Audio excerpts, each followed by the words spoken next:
In our busy lives, we often forget that our homes are not just walls and furniture.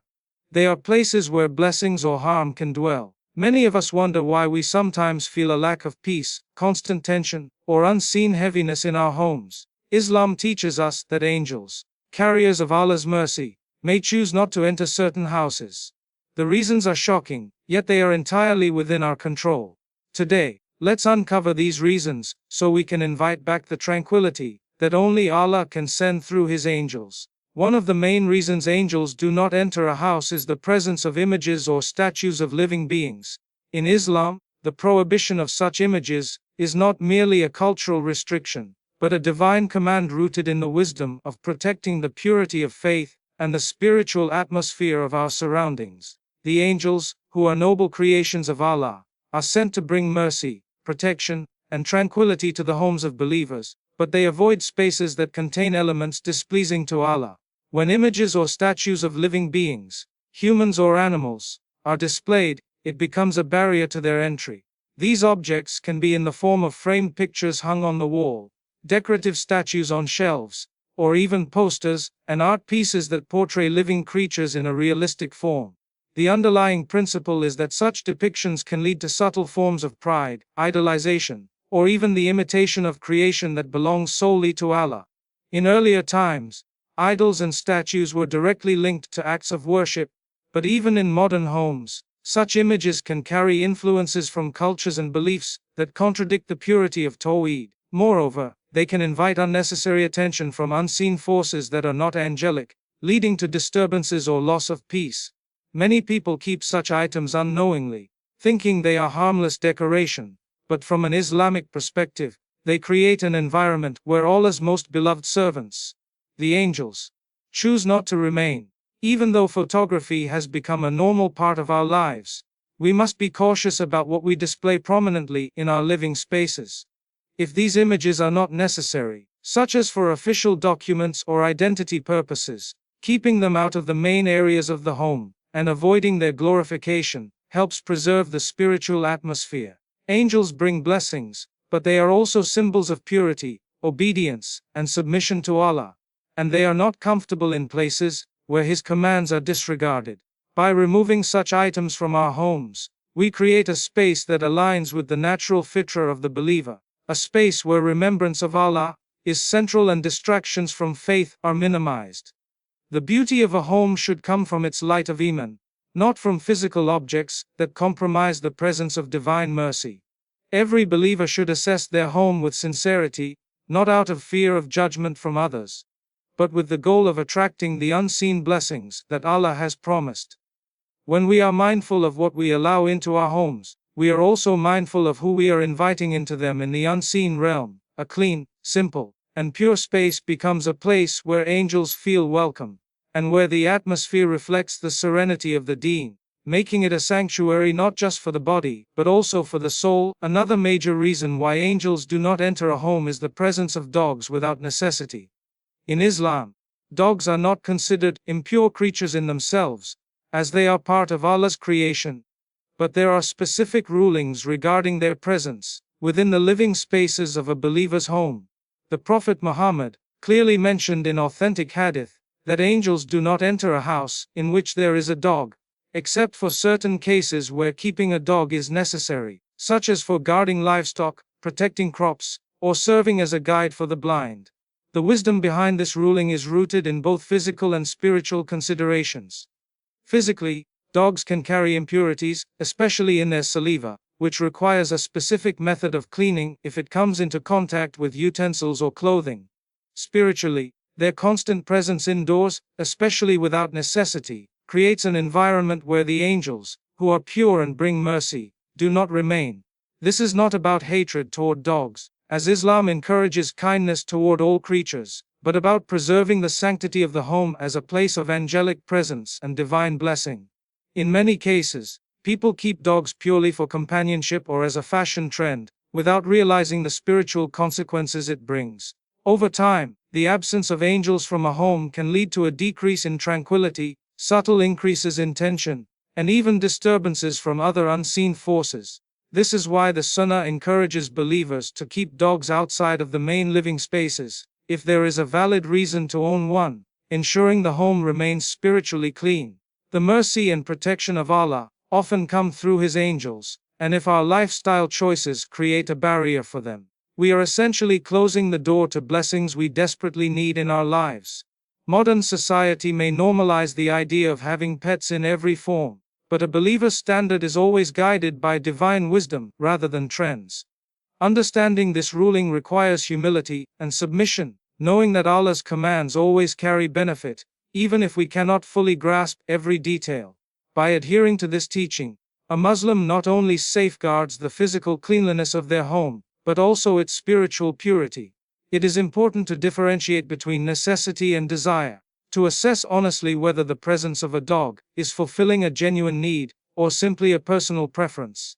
If it is the latter, then removing this obstacle opens the way for the angels to return, bringing with them the serenity, guidance, and protection that every believer longs for. Playing music or engaging in sinful entertainment is another reason angels do not enter a house. In Islam, the home is meant to be a place of remembrance, worship, and tranquility. Yet when it becomes filled with sounds and activities that draw the heart away from Allah, the atmosphere changes entirely. Music, especially when accompanied by lyrics that promote immorality, arrogance, or disobedience, becomes a distraction from dhikr and prayer. It affects not only the ears but also the heart, gradually desensitizing a person to what is haram and normalizing values that are far from Islamic teachings. Angels, who are pure and obedient servants of Allah, are uncomfortable in places where His commands are being openly disregarded, and thus they do not stay in an environment where such activities dominate. Sinful entertainment extends beyond music. It includes watching inappropriate movies, shows, or videos that promote indecency, violence, or mockery of religious values. When such content is played in a home, it becomes a silent teacher, shaping the minds and morals of those who live there, especially children, in ways that pull them away from the path of righteousness. The heart's spiritual health is sensitive, and what we allow into our senses leaves deep marks on our faith. Instead of being filled with Quran recitation, lectures, and words of wisdom, the air in the house becomes saturated with sounds and ideas that repel angels. Over time, the absence of angels means the absence of the special sakina, the tranquility that Allah places in gatherings of His remembrance. A home without sakina often experiences constant restlessness, arguments, and a feeling of spiritual emptiness. Some may argue that music or entertainment is just a form of relaxation or personal enjoyment, but the believer knows that true peace comes from obedience to Allah, not from temporary distractions. Choosing to replace haram forms of entertainment with halal alternatives is a way of cleansing the home's spiritual atmosphere. Playing Quran, nasheeds without instruments, or beneficial lectures fills the house with barakah, and invites the angels to dwell there.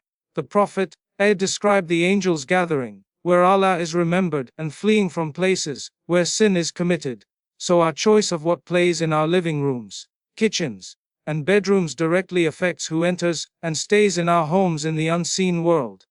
The home is the heart of a family's spiritual life, and every sound that echoes within its walls contributes either to attracting mercy or to pushing it away. Guarding the ears and eyes from sinful content is not about deprivation, but about protection, ensuring that the home becomes a sanctuary where Allah's mercy flows freely, and the angels feel welcome to remain. Using the home for gossip, backbiting, or spreading harm is another serious reason angels may not enter.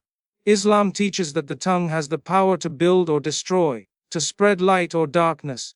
And when a home becomes a place where people gather to talk about others in their absence, often in a way that damages reputations or sows division, it becomes an environment displeasing to Allah. Gossip and backbiting are described in the Quran as something so severe that Allah likens it to eating the flesh of one's dead brother, a vivid reminder of its ugliness and spiritual danger. When these acts are committed openly and repeatedly inside the home, the angels, who embody purity and goodness, do not remain in such a place. Instead of being a safe haven, the house turns into a source of harm in the unseen realm, attracting negative consequences, both spiritually and socially. Words spoken without thought often leave lasting wounds, and the barakah of time, relationships, and even sustenance can be removed because of the harm caused by the tongue. People may underestimate the seriousness of casual conversations, not realizing that the repeated habit of discussing others' faults creates a heavy spiritual atmosphere where mercy is withheld. The home should be a space where hearts are uplifted, where family members are reminded of Allah, and where visitors feel safe from harm. Yet when gossip becomes common, it breeds mistrust and spreads spiritual disease. Backbiting is not limited to speech. Even typing harmful comments in group chats, sharing rumors online, or forwarding messages that damage someone's honor can turn a home into a hub for spreading harm. Angels, as carriers of Allah's blessings, are not sent to places that actively engage in tearing others down. The Prophet warned against gatherings where people's reputations are attacked, and replacing such discussions with remembrance of Allah brings forgiveness and tranquility. Families that guard their tongues create a peaceful environment, where differences are resolved with respect, where advice is given privately and sincerely, and where hearts are protected from bitterness. Every time a believer chooses silence over slander, or dua over criticism, they are inviting the angels to dwell in their space. The shift begins with awareness, realizing that what may seem like harmless conversation is in reality a barrier between the home and the mercy of Allah. Once this understanding settles in the heart, it becomes easier to change the tone of discussions, to guide conversations toward beneficial topics, and to set clear boundaries about what will not be tolerated within the home. By doing so, the house becomes a place where angels bring blessings, where family bonds strengthen, and where the atmosphere nurtures faith instead of weakening it. Neglecting daily prayers and remembrance of Allah is one of the most significant reasons angels may not enter a home. Because prayer is not just a ritual in Islam, it is the lifeline between the servant and the Creator, the direct connection through which the believer draws mercy, guidance, and spiritual strength. When a home is filled with the sounds of adhan, the sight of prayer mats being laid down, and the voices of its inhabitants reciting Quran, it becomes a beacon of light in the unseen world, attracting the angels of mercy to descend and remain there. However, when these acts of worship are abandoned, delayed without valid reason, or performed without heart and focus, that light fades, and with it, the welcoming presence of the angels. Neglecting Salah creates a void in the home's spiritual atmosphere. Because it is through prayer that sins are forgiven, hearts are softened, and barakah is brought into one's life. The Prophet said that the difference between a believer and disbelief is the abandonment of prayer, showing the seriousness of this matter in the sight of Allah. A house where prayer is neglected becomes spiritually vulnerable, more exposed to the whispers of Shaitan, and more prone to tension, arguments, and unease. The angels are attracted to places where Allah is remembered often, where His words are recited, and where His commands are upheld. But when the members of the household forget Him, the angels withdraw, and this absence is felt even if one cannot see it physically. Dhikr, the remembrance of Allah, is also a key factor in keeping the angels close. Simple acts such as saying Subhanallah, Alhamdulillah, Allahu Akbar, and La ilaha illallah throughout the day, reciting morning and evening adhkar, and keeping the tongue moist with praise of Allah, all create a protective shield over the home. These words are not empty. They are powerful declarations that bring light to the heart and drive away darkness. When a household collectively engages in dhikr, it transforms the atmosphere into one of serenity and safety. But when this practice is absent, that protective light is dimmed. Angels do not linger in homes where Allah's name is rarely mentioned, where Quran is never recited, and where the daily routine revolves entirely around worldly matters, without any space for spiritual nourishment. The neglect of prayer and dhikr often starts gradually, sometimes unnoticed. A person may miss one prayer and plan to make it up later, but slowly the heart becomes accustomed to delay, then to neglect. Morning adhkar may be skipped because of rushing to work, evening remembrance may be missed because of entertainment or distractions, and before one realizes it, the home no longer has those moments where the remembrance of Allah fills the air. The angels, who are always engaged in worship, find no comfort in such a place, because their nature is to dwell where Allah is honored and remembered. Without their presence, the home is deprived of their unseen protection, and it is left open to the influence of harmful forces. Prayer itself is more than an obligation, It is a means of cleansing the home of spiritual impurities. Each salah is an opportunity to realign the heart, to bring Allah's mercy into the household, and to set an example for children and guests. When the call to prayer is heard in a home, and the members respond eagerly, the angels witness this obedience and remain in that space, recording it as a place of righteousness.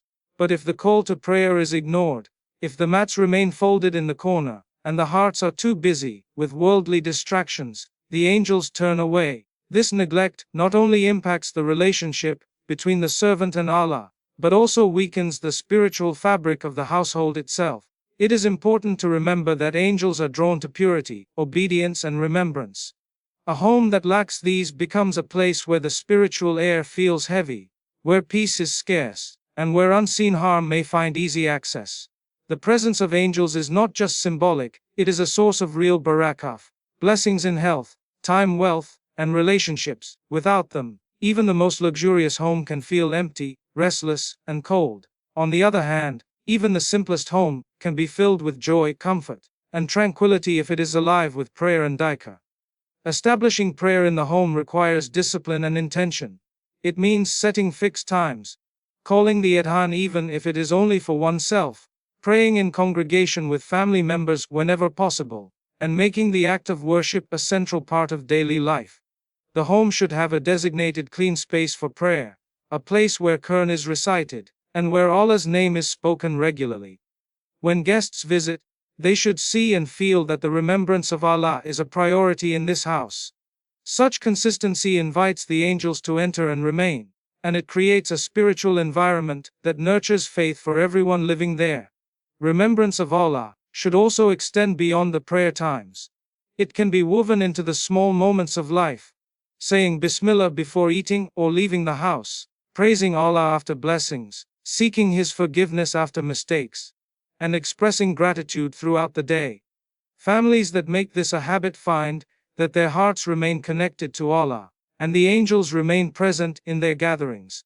Children raised in such an environment grow up associating their home with peace, safety, and the love of Allah.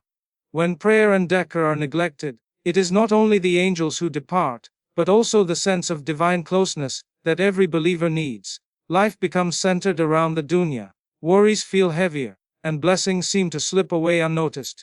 Shaitan takes advantage of such moments, planting seeds of laziness, doubt, and heedlessness. This is why reviving prayer and remembrance is not just about fulfilling a duty, but about protecting the home and its inhabitants from spiritual decline. The angels are Allah's agents of mercy, and they do not stay where His remembrance is absent, but they fill the spaces where His name is honored, where salah is established, and where hearts are alive with gratitude and obedience. Failing to maintain cleanliness and purity in the home is another major reason angels may not enter. Because angels are pure beings created from light, and their nature is to dwell in places that reflect purity, both physically and spiritually. Cleanliness in Islam is not just a matter of outward appearance, it is an act of worship and a reflection of one's iman. The Prophet Muhammad said that cleanliness is half of faith, showing that it is deeply tied to the essence of a believer's spiritual life. A clean home is a sign that its inhabitants care for the blessings Allah has provided, respect the sacredness of their space, and strive to maintain an environment where worship can flourish. When cleanliness is neglected, the home begins to lose not only its physical appeal, but also its spiritual light, and the angels, who love order and purity, are less likely to remain there. Physical cleanliness includes keeping floors, walls, furniture, and belongings free from dirt, dust, and clutter. It means ensuring that garbage is disposed of promptly, that bathrooms are kept fresh and hygienic, and that kitchens are maintained in a state suitable for preparing food that will nourish the body in